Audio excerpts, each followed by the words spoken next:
سورہ بقرہ کی 2 آیت کریمہ تلاوت کی ہے اور آپ صلی اللہ علیہ وسلم کی ایک احادیث پڑھی ہے۔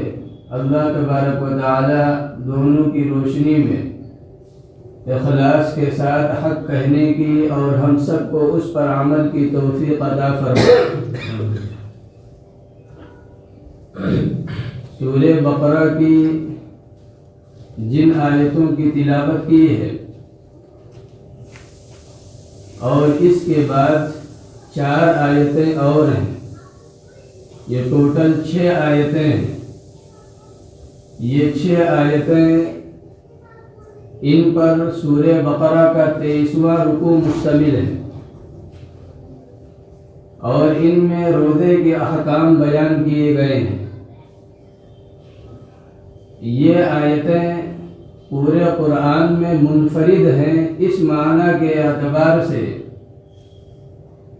کہ روزے کی جو غرض و غایت ہے، روزے کا جو مقصد ہے، روزے کی جو حکمت ہے، اور اگر روزہ محض روزہ ہوتا تو اس کی حقیقت کیا ہوتی، ان تمام اعتبار سے بڑا ہی جامع ہے یہ 23واں رکوع۔ اس لیے کہ اگر ان آیتوں کو یعنی جو 6 آیتیں ہیں، ان آیتوں کو اگر سمجھ لیا جائے تو روزے کے متعلق جو ضروری مسائل ہیں وہ تمام ہم اور آپ سیکھ لیں گے۔ قرآن کریم میں دوسری جو عبادتیں ہیں جن کی بنیاد، جس اسلام کی بنیاد 5 چیزوں پر رکھی ہے، کلمے کے بعد جو اور احکامات ہیں، مثلا نماز ہے۔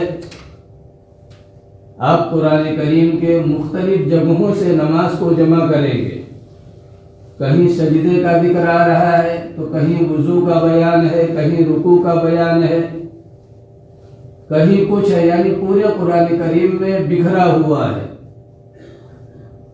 اسی طرح حج ہے، حج کو تقریباً 3 جگہوں سے زیادہ بیان کیا گیا ہے، اور وَلِلَّهِ عَلَى النَّاسِ یعنی جو 4 پارے کا پہلا صفحہ ہے، اس آیت کریمہ سے حج کو فرض کیا گیا ہے۔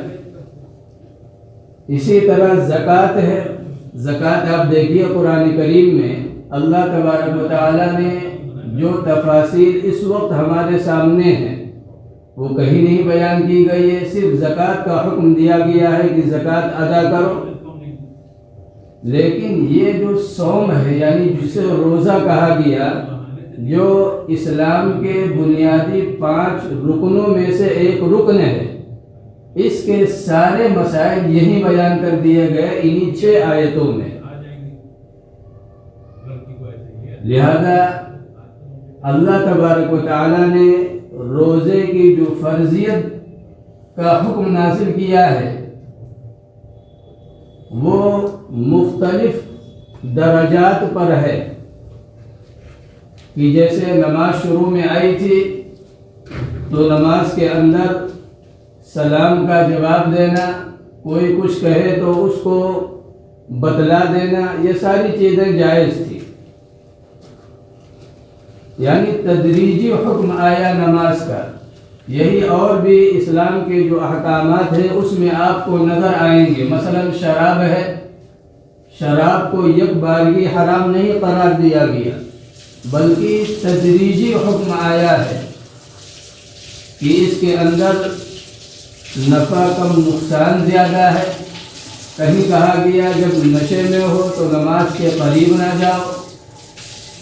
اس کے بعد پھر قرآن کریم کی واضح آیت آئی، یا ایھا الذین آمنوا انما الخمر والمیسر والانصاب رجس من عمل الشیطان فاجتنبوہ۔ لہذا اب شراب حرام قرار دی گئی۔ یہی معاملہ روزے کا بھی ہے۔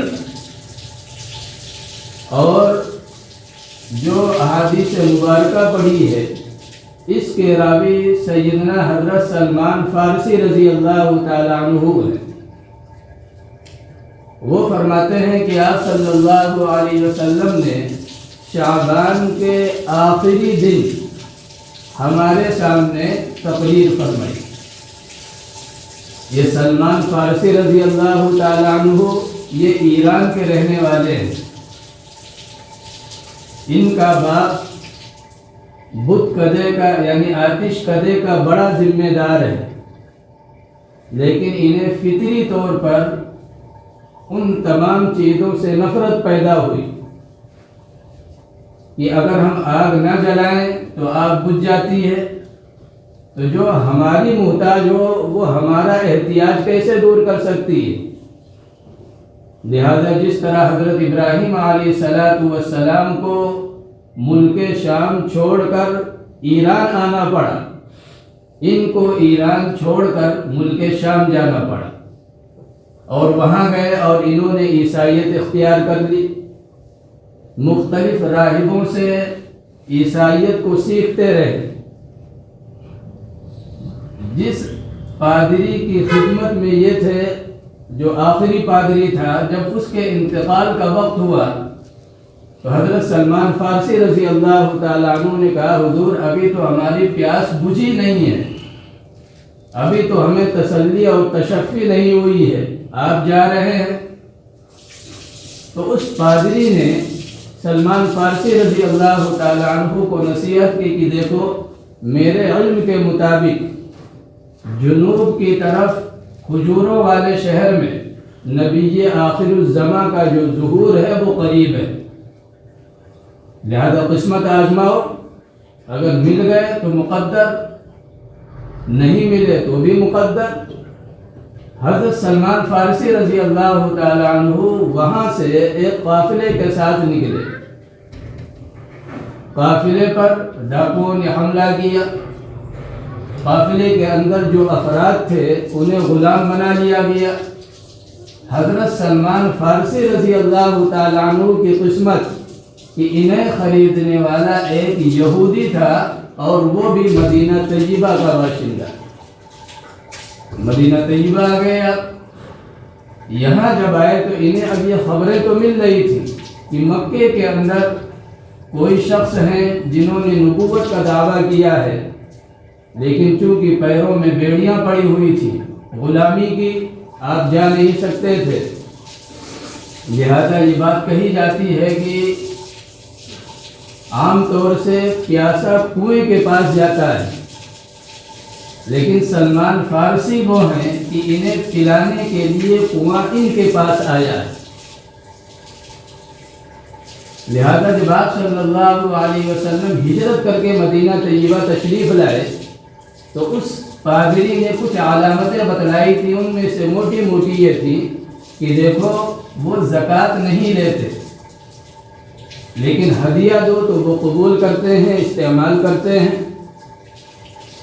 جب آپ صلی اللہ علیہ وسلم کی تشریف آوری مدینہ طیبہ میں ہو گئی تو انہوں نے اپنے آقا سے اجازت لی اور چند کھجوریں لے کر آپ کی خدمت میں حاضر ہوئے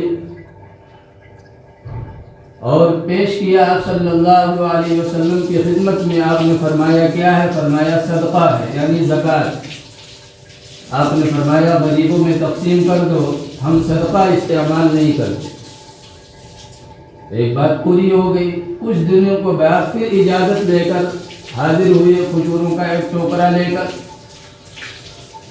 جب پیش کیا آپ نے فرمایا یہ کیا ہے؟ فرمایا یہ ہدیہ ہے۔ تو آپ نے بھی نوش فرمایا، صحابہ کرام نے بھی نوش کیا۔ سلمان فارسی رضی اللہ تعالیٰ عنہ آپ کے قدموں میں گر گئے اور انہوں نے اسلام قبول کر لیا، اور پھر اس گمنام شخص کو وہ نام ملا کہ آپ صلی اللہ علیہ وسلم نے غزوہ احزاب کے وقت یعنی خندق کے وقت جب صحابہ کرام میں آپس میں جنگ ہوئی اس بات کو لے کر کہ بھائی حصے تقسیم کر دیے گئے ہیں کہ یہاں تک فلاں قبیلے والا، یہاں تک فلاں قبیلے والا، یہاں تک فلاں قبیلے والا پہنچے گا، اور انصار اور مہاجر کی تقسیم ہوئی ہے۔ سلمان فارسی نہ تو مکی ہیں اور نہ ہی یہ مدنی ہیں، لہذا مدینے والے یہ کہہ رہے ہیں کہ سلمان ہمارے میں سے ہیں، اس لیے کہ یہ ہجرت سے پہلے آ کر یہاں مقیم ہو گئے ہیں، اور مہاجر یہ کہہ رہے ہیں مکے والے کہ سلمان ہمارے ہیں، اس لیے کہ یہ ہجرت کر کے مدینہ طیبہ پہنچے ہیں۔ یہ جب آپ صلی اللہ علیہ وسلم کے سامنے یہ بات پہنچی تو آپ نے فرمایا سلمان منا اہل البیت، مکے والوں سلمان نہ تمہارا ہے اور مدینے والوں سلمان نہ تمہارا ہے، بلکہ سلمان ہمارے خاندان کا فرد ہے۔ یہ مقام ملا سیدنا سلمان فارسی رضی اللہ تعالی عنہ کو۔ یہ ارشاد فرماتے ہیں کہ شعبان کے آخری دن میں آپ صلی اللہ علیہ وسلم نے ہمارے سامنے تقریر کی، اور اس تقریر میں آپ صلی اللہ علیہ وسلم نے فرمایا قد اظلکم شہر عظیم، کہ لوگوں تمہارے اوپر ایک بڑا ہی عظیم مہینہ سایہ فگر ہو گیا ہے، یعنی اب آ کر گویا کہ وہ کھڑا ہو گیا ہے اور اس کا سایہ اب تمہارے اوپر کیا ہے، پھیل چکا ہے، بڑا ہی عظیم مہینہ ہے۔ مزید آپ نے فرمایا شہر مبارک، بڑا ہی مبارک اور بابرکت مہینہ ہے۔ پھر فرمایا شہر فیہ لیلۃ خیر من الف شہر، اور یہ ایسا مہینہ ہے جو اپنی راتوں میں ایک ایسی رات لے کر آ رہا ہے جو 1000 مہینوں سے بہتر ہے۔ اس کے بعد آپ نے فرمایا جعل اللہ صیامہ فریضہ، اللہ تبارک و تعالی نے اس میں دن کے روزوں کو فرض قرار دیا ہے، وقیام لیلہ تطوعا، اور رات میں قیام اللیل اسے ثواب کی چیز بنائی ہے۔ یعنی رمضان المبارک کے آپ صلی اللہ علیہ وسلم نے 2 پروگرام بیان کیے۔ ایک پروگرام دن سے متعلق ہے جسے روزہ کہا جاتا ہے، اور دوسرا پروگرام رات سے متعلق ہے جسے قیام اللیل کہا جاتا ہے۔ یہ سلمان فارسی رضی اللہ تعالی عنہ کی روایت میں یہ الفاظ ملتے ہیں، لمبی ہے بات چلے گی انشاءاللہ آگے۔ لہذا پہلی بات تو یہ سمجھیے کہ عربوں کے اندر، یعنی اس وقت جو آپ صلی اللہ علیہ وسلم کے زمانے میں موجود ہے، ان کے یہاں آپ کو نماز ملے گی، یعنی جب نماز اسلام میں نہیں آئی ہے اس سے پہلے ان کے یہاں نماز کا تصور ہے۔ اگرچہ وہ مقام و تصدیہ قرآن بیان کرتا ہے، وہ سیٹیاں اور کھیل اور مذاق یہ چیزیں تھیں، وہ نماز نہیں تھی، لیکن لفظ نماز سے وہ واقف تھے۔ اسی طرح ان کے یہاں حج تھا، وہ اگرچہ حج کو انہوں نے عجیب و غریب بنا لیا تھا کہ جو بندہ ننگا ہو کر یا بندی ننگی ہو کر وہ حج یا عمرہ کرے تو وہ افضل ترین حج یا عمرہ وہ شمار کرتے تھے، وہ بھی ایک کھیل بنا لیا تھا۔ اسی طرح زکوٰۃ کا تصور، یعنی مال کا خرچ کرنا، یہ ان کے رگ و پے میں پیوست تھا۔ وہ کسی غریب کی مدد کرنا وہ اپنے لیے باعث فخر اور باعث عزت سمجھتے تھے۔ لاکھ برائیاں تھیں لیکن کئی ایسی خوبیاں تھیں جنہیں ہمیں اور آپ کو اپنانا چاہیے، لیکن ان کے یہاں صوم کا تصور نہیں تھا۔ اسی لیے آپ قرآن جب اٹھائیں گے تو قرآن میں جو مکی صورتیں ہیں، ان مکی صورتوں میں روزے کا کہیں بھی ذکر نہیں ملے گا۔ مکی صورتوں میں روزے کا کوئی مسئلہ نہیں ہے یا روزے کا ذکر کہیں بھی نہیں ہے۔ جب آپ صلی اللہ علیہ وسلم ہجرت کر کے مدینہ طیبہ تشریف لائے اور وہاں یہودیوں کو دیکھا کہ وہ عاشورہ کا روزہ رکھتے ہیں، تو آپ صلی اللہ علیہ وسلم نے فرمایا بھائی یہ روزہ کیوں؟ انہوں نے کہا کہ اس دن ہم بنی اسرائیلیوں کو فرعون سے نجات ملی تھی، فرعون کو اللہ نے غرق کیا تھا اور ہمیں دریا کے اس پار کیا تھا، لہذا شکرانے کے طور پر ہم یہ روزہ رکھتے ہیں۔ آپ صلی اللہ علیہ وسلم نے فرمایا بھائی تم موسیٰ علیہ السلام کے ذریعے سے جو نجات ملی تھی اس پر تم شکرانے میں روزہ رکھتے ہو، تو ہم تو موسیٰ علیہ السلام کے زیادہ حقدار ہیں۔ ہم موسیٰ علیہ السلام سے محبت کرتے ہیں، ان کی نبوت کا اقرار کرتے ہیں، وہ نبی تھے، لہذا آپ نے صحابہ کرام کو حکم دیا کہ روزہ رکھو۔ عاشورہ کا روزہ آیا اس لیے کہ یک بارگی جو 30 روزے ہیں وہ نہیں آیا۔ یہ جو 6 آیتیں ہیں جو جن میں سے 2 کی تلاوت کی گئی، 4 اور ہیں، ان 6 آیتوں میں روزے کے متعلق 2 طرح کے احکام ملیں گے۔ ایک جگہ روزہ جو فرض کیا گیا، جو شروع میں قرآن پڑھا گیا کہ یا ایھا الذین آمنوا کتب علیکم الصیام کما کتب علی الذین من قبلکم لعلکم تتقون، یہ پہلا حکم ہے۔ لیکن اس میں کیا کہا؟ وعلی الذین یطیقونہ فدیۃ طعام مسکین، یہ روزہ علی الوجوب نہیں ہے، یہ روزہ علی التخییر ہے۔ یعنی یہ نہیں ہے کہ اب یہ روزہ تمہیں رکھنا ہوگا، بلکہ کیا حکم دیا گیا کہ روزہ رکھو تاکہ تمہارے اندر تقویٰ پیدا ہو۔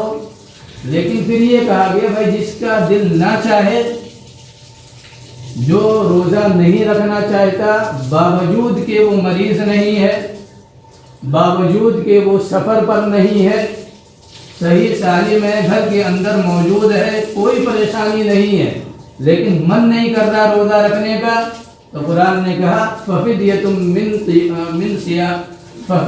من صیام، تو اس روزے کا فدیہ دے دو، اس روزے کا کیا کرو؟ فدیہ دے دو۔ اور فدیہ کیا ہے؟ ایک مسکین کو جو تم کھاتے ہو وہ کھانا کھلا دو، یا جو تم پہنتے ہو اس اعتبار سے اسے کپڑا پہنا دو۔ تو یہ ابتدائی حکم ہے، اس لیے کہ عرب روزے سے واقف نہیں تھے، وہ نماز جانتے تھے، وہ حج جانتے تھے، وہ زکوٰۃ جانتے تھے، ان کا تصور ان کے ذہن و دماغ میں تھا، اگرچہ شکلیں بگڑی ہوئی تھی، لہذا قرآن نے تدریج سے کام لیتے ہوئے روزے کی فرضیت کو لاگو کیا ہے۔ یہاں بعض مفسرین نے ایک بات اور لکھی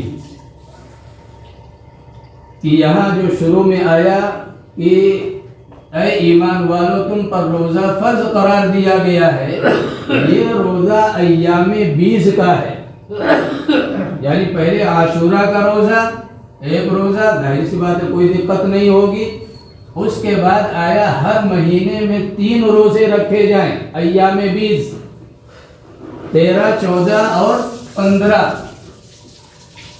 جب ہر مہینے یہ 3 روزے رکھیں گے تو دھیرے دھیرے کیا ہے؟ عادت بنے گی، مشق ہوگا۔ اس کے بعد پھر کیا ہے؟ روزے کے احکام جب دیے جائیں گے تو یہ قبول کر لیں گے۔ یہ علامہ انور شاہ کشمیری رحمۃ اللہ علیہ اور امام رازی رحمۃ اللہ علیہ نے اس کو اپنی کتابوں میں جگہ دی ہے۔ وہ یہ فرماتے ہیں، حالانکہ لوگوں نے تنقید کی علامہ انور شاہ کشمیری رحمۃ اللہ علیہ پر کہ یہ کیا بات کہہ رہے ہیں کہ اس سے مراد ایام 20 کے روزے ہیں۔ ظاہر سی بات ہے اتنا بڑا محدث ہیں، علم میں جو ان کا مقام ہے وہ ابن حجر اسقلانی کے برابر ہے۔ عرب اور عجم ان کے علم کا لوہا مانتے ہیں، وہ اگر کوئی بات کہہ رہے ہیں تو ظاہر سی بات ہے بے تکی بات نہیں ہے، ان باتوں کے اندر وزن ہے، اس کی کوئی ان کے پاس دلیل ہے، لہذا انہوں نے فرمایا اس سے مراد ایام 20 کے روزے تھے جو شروع میں فرض کیے گئے، اور اس ایام 20 کے جو روزے تھے وہ علی الوجوب نہیں تھے، علی التخییر تھے، یعنی اگر من چاہے تو رکھ لو، من نہ چاہے تو اس صورت میں کیا کرو؟ فدیہ دے دو۔ لیکن آگے ترغیب دے دی وَإِن تَصُومُوا خَيْرٌ لَكُمْ، یعنی ایک شوق دلا دیا کہ روزے کی حقیقت اگر تم لوگ سمجھ جاؤ تو اس صورت میں تم روزہ چھوڑو گے نہیں، لہذا فرمایا اگر روزہ تم رکھو تو یہ تمہارے لیے بہتر ہوگا، ان کنتم تعلمون، اگر تم اس کو سمجھ جاؤ۔ لہذا عربوں کے اندر چونکہ روزہ نہیں تھا، روزے کا جو معاملہ ہے اس سے واقف نہیں تھے، لفظ اگرچہ استعمال کرتے تھے، وہ صوم کا لفظ استعمال تھا عرب میں، لیکن وہ اپنے گھوڑوں کے لیے استعمال کرتے تھے۔ اپنے گھوڑوں کے لیے کس طرح استعمال کرتے تھے؟ جاہلیت کا جو دور ہے اگر وہ سامنے ہو تو بڑی آسانی سے بات سمجھ میں آ جائے گی کہ ان کا جو معاشی نظام تھا وہ قتل و غارت گری، فساد، ڈکیتی، چوری، یہ ساری چیزیں تھی، اور ان کے پاس دو جانور تھے، ایک اونٹ جو ان کے آب و ہوا کے اعتبار سے بالکل ان کے لیے مناسب تھا، لیکن ظاہر سی بات ہے وہ سست رفتار ہے، کہیں ڈاکہ ڈالا، اب بھاگنے کی باری آئی تو اونٹ تو گن گن کے قدم رکھ رہا ہے، یہ تو گرفت میں آ جائیں گے۔ اور جو گھوڑا ہے وہ گھوڑا سختیوں کا عادی نہیں، وہ بادِ سموم اور ریتیلی جو زمین ہے اس پر جب دوڑے تو جو چیزیں اڑتی ہیں، جو ناک میں بھرے یا آنکھ میں بھرے، ان چیزوں کا گھوڑا عادی نہیں۔ لہذا ڈکیتی اور فساد اور قتل و غارت گری کے لیے گھوڑے کو یہ حضرات مانجتے تھے، اس کا روزہ رکھاتے تھے۔ ایسے کہ مثلا جب دھوپ، جو دوپہر کی دھوپ ہوتی تھی عرب کے اندر، وہ ظاہر سی بات ہے وہ ایسی ہوتی تھی جیسے جو بھڑبھوجے ہیں جو اس میں بالو ڈالتے ہیں، جو گرمی ہوتی ہے اس طرح وہ ریت تپتی تھی، اور اوپر سے تیز ہوائیں، تو جب ہوائیں چل رہی ہیں تو اس ریت سے کچھ ذرات وہ اپنے ساتھ لے کر اڑاتی تھی۔ لہذا یہ حضرات کرتے کیا تھے کہ اس دوپہر میں یہ گھوڑوں کو لے کر میدان میں ریتیلی زمین پر نکل جاتے، آبادی سے باہر اپنا چہرہ پوری طرح ڈھانک لیتے اور گھوڑے کو اسی طرح وہاں دھوپ میں کھڑا کر دیتے۔ یہ مشق کراتے تھے، اس کو مشقت کا عادی بناتے تھے۔ کیوں؟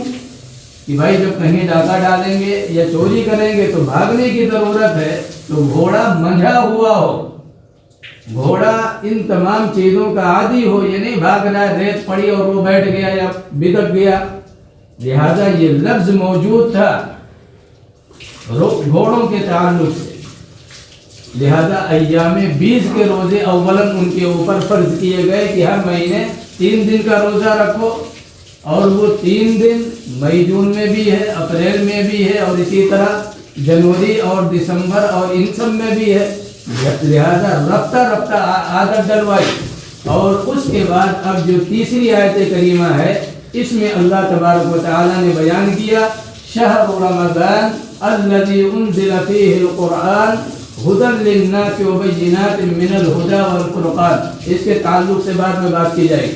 آگے فرمایا فمن شہد منکم الشہر فلیصم، اب یہ حکم آ گیا امر وجوب کے لیے کہ دیکھو اب وہ روزہ رکھتے رکھتے تمہارے اندر کچھ تو صلاحیت پیدا ہو گئی، لہذا اب معاملہ یہ ہے کہ تم میں سے جو بھی رمضان کا مہینہ پائے اس کے لیے روزہ فرض اور واجب ہے۔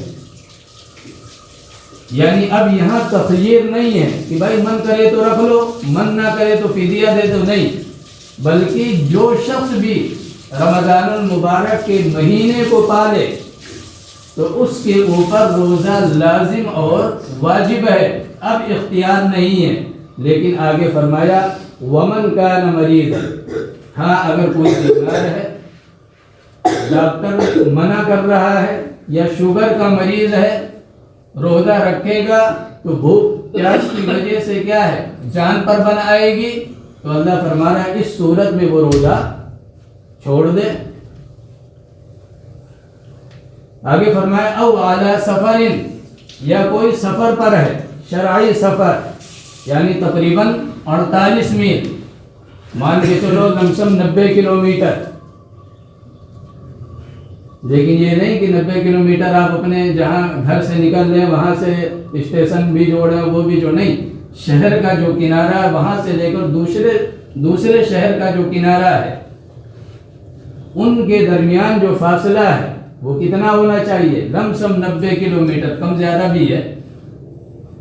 لہذا لکھنؤ جانے والے مسافر نہیں ہیں، اسی زمانے میں مسافر ہوا کرتے تھے، لیکن اب مسافر نہیں ہے۔ کیوں؟ اس لیے کہ آپ کا کانپور بھی آگے بڑھ گیا اور ادھر سے لکھنؤ بھی ادھر آ گیا، اب بیچ میں فاصلہ کم ہو گیا، لہذا لکھنؤ جانے والے مسافر نہیں۔ اب یہاں سے کوئی بندہ لکھنؤ گیا مثال کے طور پر، اور لکھنؤ کے ہی اندر وہ چکر لگاتا رہا تو کافی کلومیٹر ہو گئے، تو جب تک وہ لکھنؤ سے باہر نہیں نکلے گا بارہ بنکی یا کسی دوسری طرف، تب تک یہ مسافر نہیں، اندر ہے یعنی تب وہ مسافر ہو جائے گا، اور اگر اندر ہی ہے تو مسافر نہیں ہے۔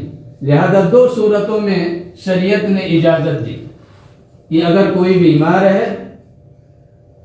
اور بیماری ایسی ہے جو جان پر بن آئے، یہ نہیں کہ سر میں درد ہوا اور روزہ چھوڑ کر بیٹھ گئے،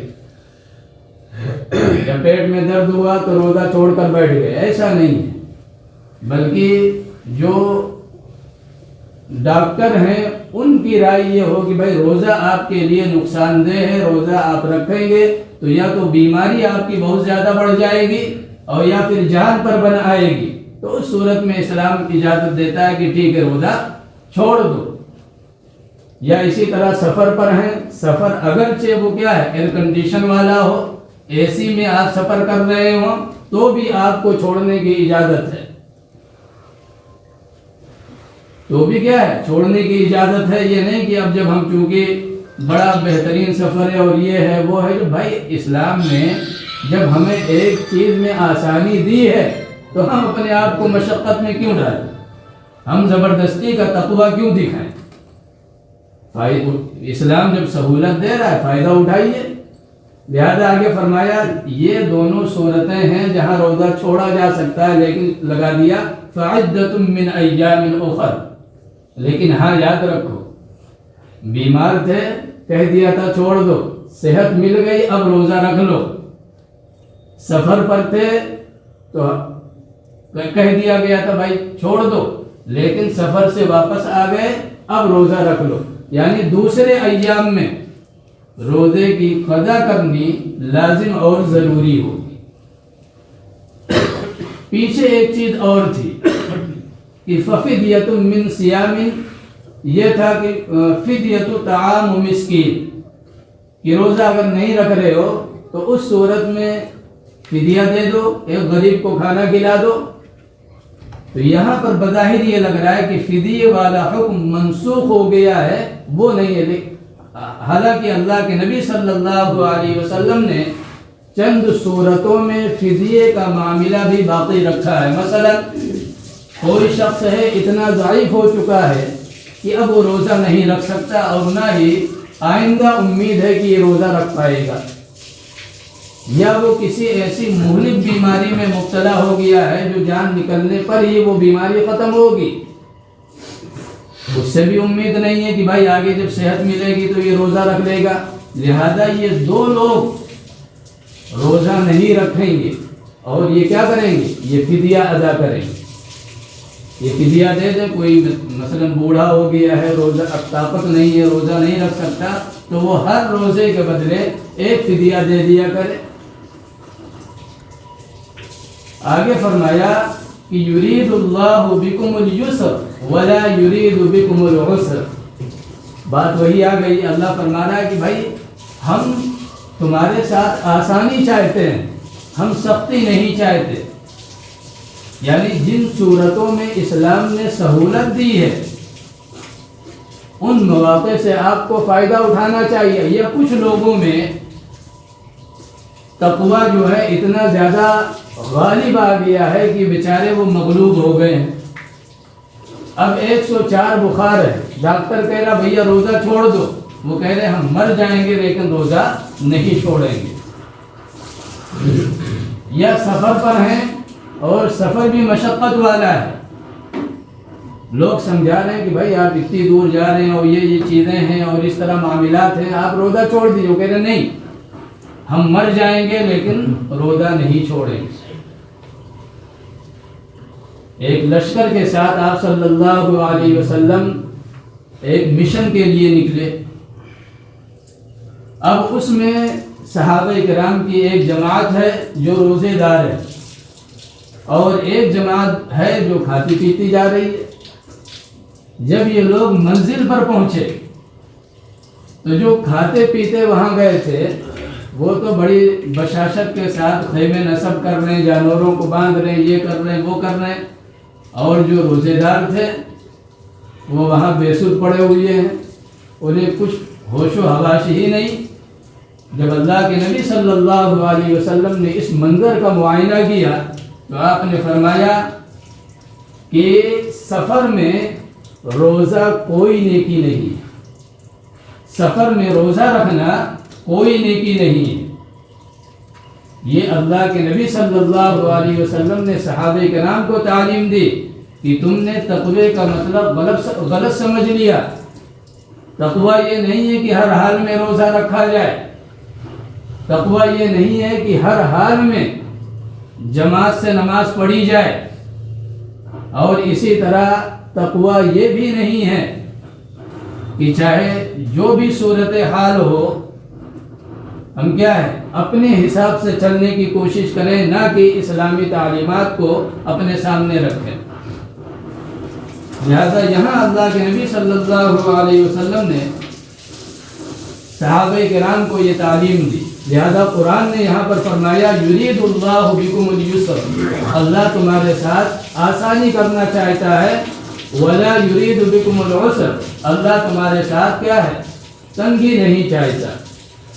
اتنا بیان کرنے کے بعد آگے فرمایا وَلِتُكْمِلُوا الْعِدَّةَ، جب عدت پوری کر لو، وَلِتُكَبِّرُوا اللَّهَ، تو اس صورت میں اللہ کی بڑائی بیان کرو۔ اب اللہ کی بڑائی کیا ہے؟ اس کا ایک مطلب تو وہی ہے جو ہم اور آپ جانتے ہیں کہ جب روزہ ہم نے پورا کر لیا، رمضان المبارک مکمل ہو گیا، تو اب عیدگاہ جانا ہے، اور عیدگاہ جب جائیں گے تو زبان پر تکبیرات ہوں گی، ایک راستے سے جائیں گے دوسرے سے واپس آئیں گے، گلی محلے بازار یہ سارے کیا ہیں اللہ کی بڑائی سے گونجیں گے۔ یہ تعلیم دی جا رہی ہے، یا اس کا دوسرا مطلب بھی بیان کیا گیا ہے۔ یہ تمام بیان کرنے کے بعد فرمایا وَلَعَلَّكُمْ تَشْكُرُونَ، اللہ کا شکر ادا کرو۔ اب یہاں پر شروع میں جو بات بتلائی گئی، اس میں اور بھی چیزیں ہیں جو بعد میں بیان کی جائیں گی۔ شروع میں جو بات بتلائی گئی وہ کیا ہے کہ رمضان المبارک کے دو پروگرام ہیں، ایک پروگرام ہے روزے سے متعلق جو دن کا ہے، اور دوسرا پروگرام ہے قیام اللیل جس کا تعلق رات سے۔ یہ قیام اللیل یہ ہے کیا چیز، یا اس کی جو حد ہے، رات میں کتنی دیر قیام کریں گے تو وہ قیام اللیل کہلائے گی۔ قرآن نے اس کو بیان کیا ہے کہ یا ایھا المزمل قم اللیل الا قلیلا نصفہ او انقص منہ قلیلا او زد علیہ ورتل القرآن ترتیلا، یعنی قیام اللیل کا جو اطلاق قرآن کی زبان میں ہے وہ کیا ہے آدھی رات، یا آدھی رات سے تھوڑا سا کم کر لیجئے یعنی تہائی رات، یہ قیام اللیل ہے۔ آپ صلی اللہ علیہ وسلم کے بارے میں ہم اور آپ سنتے رہتے ہیں کہ آپ جب کھڑے ہوتے تھے تو پتہ چلا ایک رکعت میں سورہ بقرہ بھی چلی گئی، اس کے بعد سورہ آل عمران بھی گئی، سورہ نساء بھی گئی، یہ ایک ایک رکعت میں جا رہی ہے، یہ قیام اللیل ہے۔ لہذا آپ خود سوچیں کیا یہ تراویح جو ہم اور آپ 1 گھنٹہ پڑھتے ہیں یہ قیام اللیل کی جگہ اسے ہم اور آپ رکھ سکتے ہیں؟ بھائی حضرت ابو ہریرہ کی حدیث آئے گی، اس میں انہوں نے یہ کہا بیان کیا ہے کہ کل قیامت کے دن روزہ یہ کہے گا کہ اے اللہ، اسے میں نے پورے دن کھانے پینے سے روکے رکھا، تمام چیزیں موجود تھے، اس کے باوجود اس نے کیا ہے احتیاط کیا، کچھ بھی نہ کھایا نہ پیا میری وجہ سے، لہذا میری شفاعت اس کے حق میں قبول فرما۔ اسی طرح جو قیام اللیل ہے یہ بھی اللہ کے سامنے فریاد کرے گا کہ اے اللہ، ساری رات میں نے اسے تیرے سامنے کھڑا رکھا، نیند سے باز رکھا، بستر پر نہیں جانے دیا، لہذا میری شفاعت اس کے حق میں قبول فرما۔ اللہ کے نبی نے فرمایا دونوں کی شفاعت اللہ قبول فرمائے گا۔ تو روزہ تو کیا ہے؟ پورے دن ہے، طلوع فجر سے لے کر غروب شمس تک پورا دن روزہ ہے۔ اور قیام اللیل کیا ہے؟ قیام اللیل وہی تھا، نصفہ او انقص منہ قلیلا۔ یہ قربان جائیے سیدنا حضرت عمر رضی اللہ تعالیٰ عنہ پر، جنہیں معاشرے کے اندر کچھ بدبخت ہیں جو یہ کہتے ہیں کہ ان کی بدعت ہے۔ ہوا کیا ہے کہ آپ صلی اللہ علیہ وسلم نے 3 دن یہ عمل کیا ہے، صحابہ کرام کو پڑھایا ہے نماز۔ اب وہ کتنی رکعت تھی آپ ڈھونڈتے رہیے۔ چوتھے دن اب صحابہ کرام مسجد میں جمع ہیں اور اللہ کے نبی حجرہ عائشہ سے نکل نہیں رہے۔ صحابہ کرام کو لگ رہا ہے شاید آپ نیند میں ہیں، لہذا گلا بھی صاف کر رہے ہیں صحابہ کرام کہ آواز پہنچ جائے کسی طرح، لیکن اللہ کے نبی نکلے فجر کی نماز کے لیے۔ اور آپ صلی اللہ علیہ وسلم نے فرمایا کہ میں سب کچھ دیکھ رہا تھا، تمہارا جو اشتیاق ہے، تمہارا جو شوق تھا، تمہارے جو جذبات تھے، وہ سارے ہمارے سامنے تھے، لیکن میں ڈرا اس بات سے کہ آج اگر میں نے یہ نماز پڑھا دی تو کہیں اللہ فرض نہ کر دے۔ اللہ کو یہ نماز اتنی پسند آئی ہے کہ مجھے ڈر لگا کہ آج اگر کر دی جماعت تو یہ فرض ہو جائے گی، لہذا تمہیں مشقت سے بچانے کے لیے میں نماز کے لیے نہیں آیا، یعنی جو قیام اللیل ہے اس کے لیے نہیں آیا۔ لہذا اب صحابہ کرام اپنے اپنے زمانے میں متفرق طور پر، یعنی آپ صلی اللہ علیہ وسلم کے دور میں متفرق طور پر نماز پڑھ رہے ہیں۔ کوئی یہاں کھڑا ہے 2 آدمی کے ساتھ، کوئی 4 آدمی کے ساتھ، کوئی 5 آدمی کے ساتھ۔ نبوی دور اسی طرح گزر گیا۔ اس کے بعد آئے سیدنا حضرت ابوبکر صدیق رضی اللہ تعالی عنہ، ان کا دور بھی اسی طرح گزر گیا کہ مختلف ٹولیاں مسجد نبوی میں ہوتی، کوئی اس حافظ کے پیچھے، کوئی اس حافظ کے پیچھے، کوئی اس طرح نماز ہوتی رہی۔ اس کے بعد آیا سیدنا حضرت عمر فاروق رضی اللہ تعالی عنہ کا دور، اور ان کا جو ابتدائی دور ہے وہ بھی اسی طرح گزر گیا۔ پھر ایک دن آپ رضی اللہ تعالی عنہ مسجد میں داخل ہوئے، رات کے وقت، تو انہوں نے دیکھا کہ مسجد میں عجیب نقشہ ہے، کوئی یہاں کھڑا ہے، کوئی وہاں کھڑا ہے، کوئی وہاں کھڑا ہے۔ تو حضرت عمر رضی اللہ تعالیٰ عنہ کے ذہن میں بات آئی کہ کتنا اچھا ہو اگر ایک حافظ کے پیچھے ان تمام کو کھڑا کر دیا جائے۔ یعنی یہ جو بے ڈھنگی سی شکل نظر آ رہی ہے مسجد میں کہ اس کونے، اس کونے، اس کونے، اس کونے، ان تمام کو ختم کر کے اور ایک امام کے پیچھے ان تمام کو جمع کر دیا جائے اور 20 رکعت پر جمع کر دیا جائے۔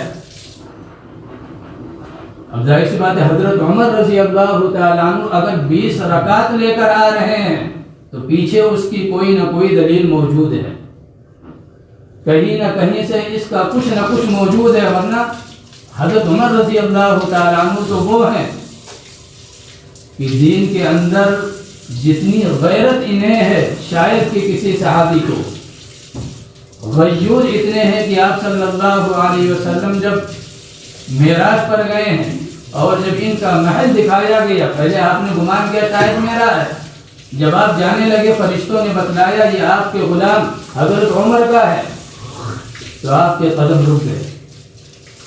آپ واپس آ کر جب مسجد نبوی میں یہ قصہ بیان کیا اور پھر حضرت عمر رضی اللہ تعالیٰ عنہ سے فرمایا عمر تمہارا محل دیکھ کر آیا ہوں, دل تو تھا کہ اندر جاؤں لیکن تمہاری غیرت یاد آ گئی.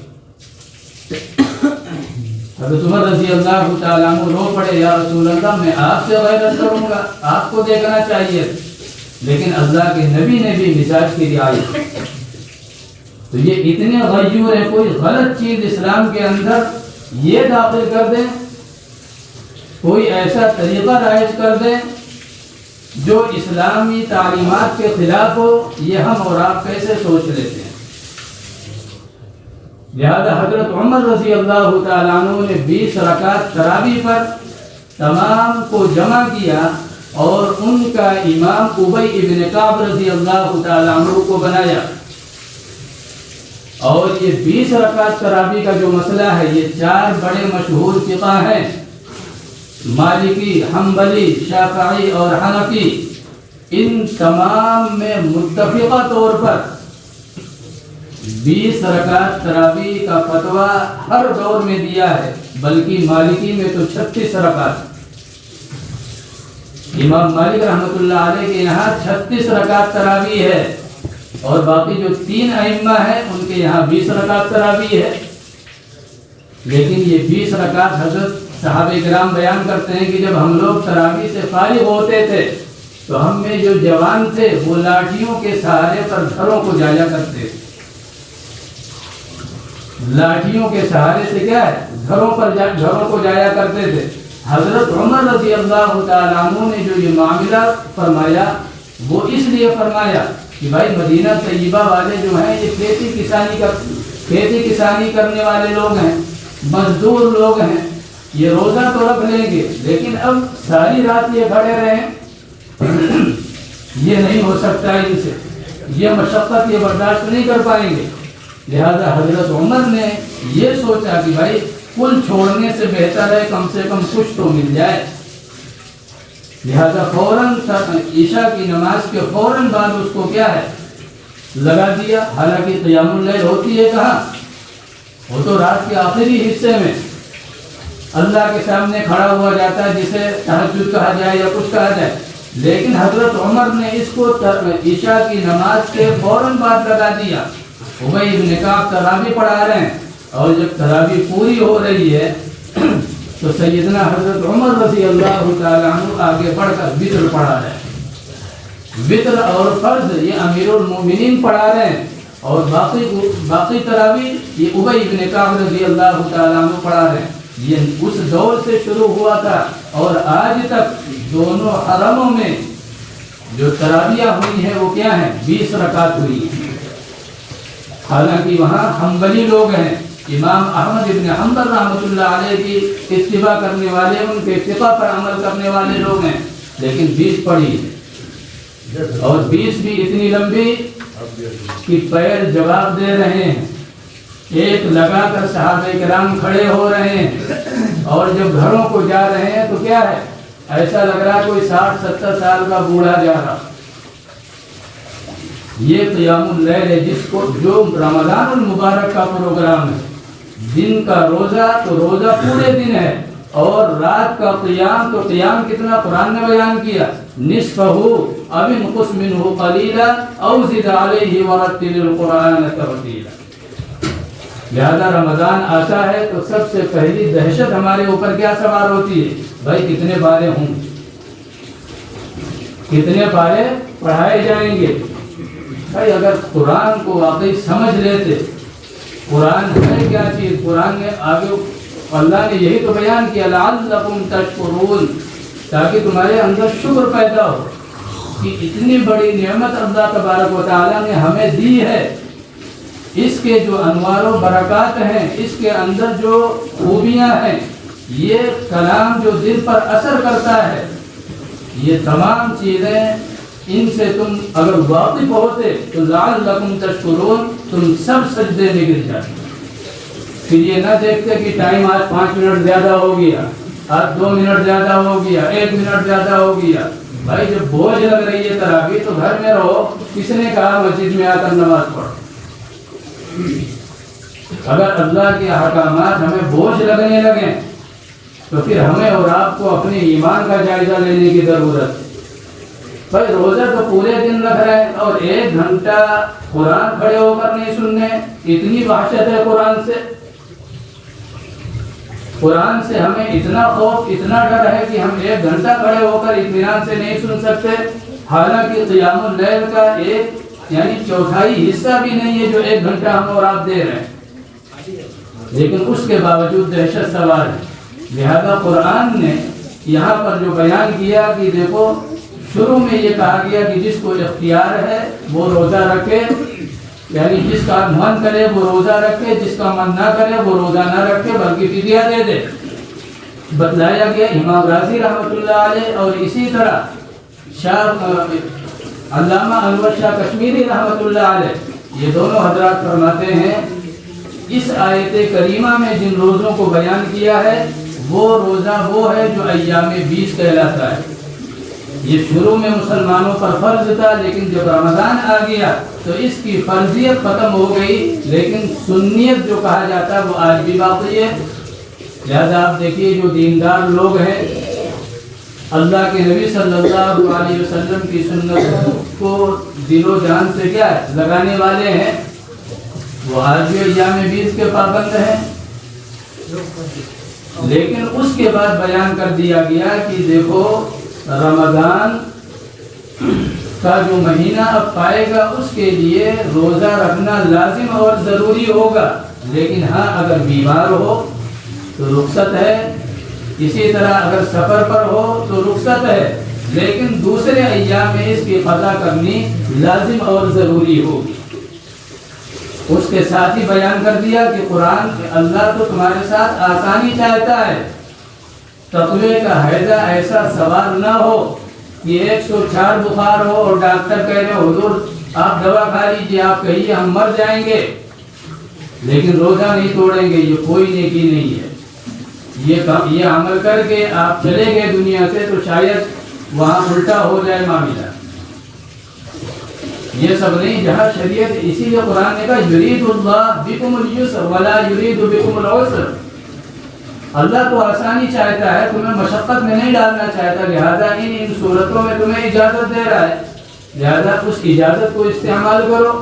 اب رہی بات کہ روزہ کیوں فرض کیا گیا، روزے کی حقیقت کیا ہے، روزہ یہ کس لیے آیا، یہ انشاءاللہ اگلے ہفتے بات ہوگی۔ ہم اور آپ اچھی طرح جانتے ہیں کہ ہمارا جو یہ وجود ہے، اس وجود کے 2 پہلو ہیں، ایک روحانی اور ایک حیوانی، ایک روحانی ہے اور ایک حیوانی ہے۔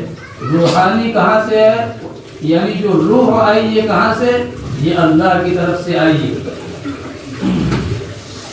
اور جسم کہاں ہے، جسم اس زمین سے بنا ہوا ہے، لہذا یہ جو رات کی تراویح دی گئی اور اسی طرح جو دن کا روزہ دیا گیا، ان دونوں کا تعلق ہمارے جسم سے ہے۔ 11 مہینے جو کھا پی کر جسم کو خوب طاقتور بنا لیا ہے، طرح طرح کے سپلیمنٹ اور دنیا بھر کی چیزیں کر کے اور 6 پیک اور 4 پیک جو بنا لیا ہے، اب آؤ میدان میں۔ روح جو تمہاری دب گئی ہے، مغلوب ہو گئی ہے، اپنا جو حقیقی مقصد تھا اس کو بھول گئی ہے، وہ بے ہوش ہو گئی ہے، 1 مہینہ آؤ اس کو زندہ کرو۔ اور اسی طرح جو رات کی تراویح کا مسئلہ ہے، ظاہر سی بات ہے جب روح اللہ کی طرف سے ہے، اللہ کا حکم ہے، قل یسألونک عن الروح قل الروح من امر ربی، قرآن نے 15ویں پارے میں بیان کیا کہ روح یہ اللہ کا حکم ہے، لہذا جب یہ اللہ کی طرف سے آئی ہے تو اس کی زندگی کا جو سامان ہے وہ بھی اللہ کی طرف سے قرآن کی شکل میں ہمیں اور آپ کو دیا گیا۔ لہذا یہ دونوں پروگرام رمضان المبارک کے بڑے اہم ہیں، انہیں معمولی نہ سمجھا جائے۔ اگر ہمارے سامنے آخرت کی زندگی ہے، اگر دنیا میں رہنا چاہتے ہیں تو پھر چاہے روزہ رکھ کر دن بھر کرسی لگا کر باہر بیٹھیے، بدنگاہی کریے، غیبتیں کریے، چغلیاں کریے، دنیا بھر کے خرافات کریے، روزہ رکھے رہیے، کوئی فائدہ نہیں ہے۔ بس یہ ہے کہ مرو گے تو پوچھا نہیں جائے گا کہ روزہ کیوں نہیں رکھا، لیکن ملے گا کچھ نہیں۔ اسی طرح تراویح جو روح کو زندہ کرنے کا ایک ذریعہ ہے، جب اس کو بوجھ سمجھو گے، جب اس سے وحشت ہوگی، اور جب یہ تلاش کرو گے کہ بھائی 8 کہاں چل رہی ہے، 4 کہاں چل رہی ہے، کہاں کچھ نہیں چل رہی ہے، تو ظاہر سی بات ہے جیسے تھے رمضان آیا اس کے بعد پھر ویسے کہ ویسے رہ گئے۔ اللہ تبارک و تعالی ہم سب کو کہنے سننے سے زیادہ عمل کی توفیق